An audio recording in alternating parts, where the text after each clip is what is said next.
سیدنا عبداللہ بن عمر رضی اللہ تعالیٰ عنہ ایک دن مدینہ کے قریب اپنے ساتھیوں کے ساتھ سیراہ میں تھے اور بیٹھے کھانا کھا رہے تھے۔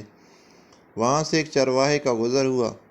ابن عمر رضی اللہ تعالیٰ عنہ نے اسے کھانے کی دعوت دی۔ چرواہے نے کہا، میں نے روزہ رکھا ہوا ہے۔ سیدنا ابن عمر رضی اللہ تعالیٰ عنہ نے حیران ہو کر کہا کہ اتنی شدت کی گرمی ہے اور تو نے روزہ رکھا ہوا ہے اور تم بکریاں بھی چرا رہے ہو۔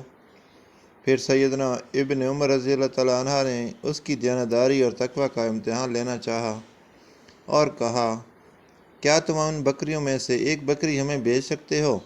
ہم تمہیں اس کی قیمت بھی دیں گے اور کچھ گوشت بھی دیں گے، جس سے تم اپنا روزہ بھی افطار کر سکتے ہو۔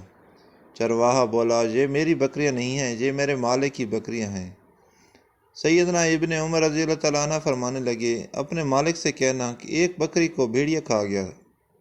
چرواہا غصے میں اپنی انگلی آسمان کی طرف کر کے یہ کہتے ہوئے چل دیا، پھر اللہ کہاں ہے؟ ابن عمر رضی اللہ تعالیٰ عنہ بار بار چرواہے کی بات کو دہراتے جا رہے تھے کہ اللہ کہاں ہے، اللہ کہاں ہے، اور روتے جا رہے تھے۔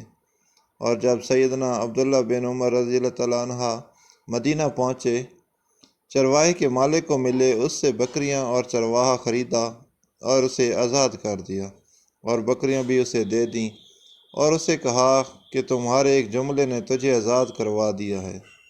اللہ کہاں ہے؟